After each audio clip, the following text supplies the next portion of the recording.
संसाराचा गाडा हाकण्यामध्ये महत्त्वाची बाजू सांभाळणाऱ्या महिलांना आर्थिक सक्षम करण्यासाठी सुरू झालेल्या लाडकी बहीण योजनेमुळे आता अनेक राज्यांमध्ये राजकीय पक्षांना बळकटी मिळालेली आहे। सुरुवातीला मध्य प्रदेशमध्ये सुरू झालेली ही योजना आता देशातल्या तब्बल 15 राज्यांमध्ये सुरू आहे।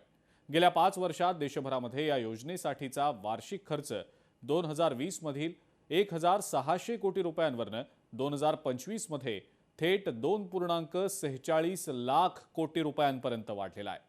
ही वाढ इतकी जबरदस्त मोठी आहे की हा खर्च आता देशातील मोठ्या सामाजिक योजनांइतकाच झाल्याचं दिसतंय। या संदर्भातला हा खास रिपोर्ट पाहूया।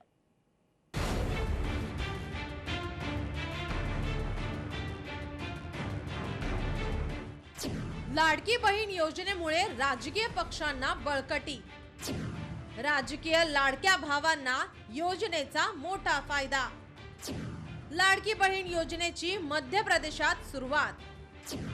गेल्या 5 वर्षात देशातील 15 राज्यात योजना सुरू। लाडकी बहीण योजनेवर महाराष्ट्रात 36,000 कोटींचा खर्च।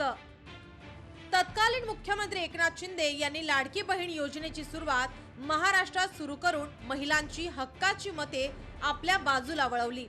सुरुवातीला योजनेची अंमलबजावणी करताना काही अनियमितता आढळून आल्याने वादाच्या भोवऱ्यात सापडली। मात्र लाडकी बहीण योजनेमुळे राज्यातील सरकार लोकप्रियतेच्या शिखरावर पोहोचलं। मागील विधानसभा निवडणुकीत महायुतीच्या सर्व राजकीय लाडक्या भावांना त्याचा मोठा फायदा झाला। राज्यात पुन्हा महायुतीचे सरकार येण्यात या योजनेचा मोठा हातभार आहे। लाडकी बहीण योजनेची मध्य प्रदेशात सुरुवात। तत्कालीन मुख्यमंत्री शिंदे यांनी महाराष्ट्रात योजना सुरू केली। निवडणुकीत खात्रीशीर फायदा देणारी योजना। गेल्या 5 वर्षात देशातील 15 राज्यात योजना सुरू। देशभरात या योजनेसाठी 2.46 लाख कोटी रुपये खर्च। देशभरात 13 कोटी महिलांच्या खात्यात थेट पैसे जमा। तेलंगणात योजनेवर सर्वाधिक 49,000 कोटी खर्च। महाराष्ट्रात 36,000 कोटींचा खर्च। ही योजना राजकीय लाभासाठी सुरू केली असली तरी महिलांना त्याचा मोठा हातभार लागल्याचा निष्कर्ष एका अहवालातून समोर आलाय।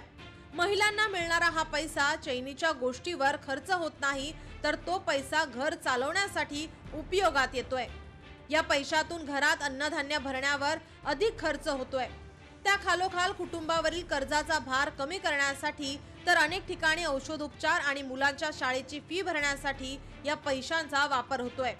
योजनेतून महिलांना आर्थिक सन्मान मिळत असल्याने योजनेची लोकप्रियता वाढली। त्यामुळे ही योजना राजकीय फायदा मिळवण्यासाठी राजकीय पक्षांचे प्रमुख अस्त्र झाली आहे। अनेक राज्यात या योजनेची आर्थिक रक्कम वाढवून देण्याची स्पर्धा लागली आहे। महाराष्ट्रात लाडकी बहीण योजनेची रक्कम वाढवून देण्याचा सरकारचा इरादा आहे। जेव्हा मुख्यमंत्री झालो तेव्हा विचार केला माझ्या माता भगिनींसाठी काहीतरी केलं पाहिजे।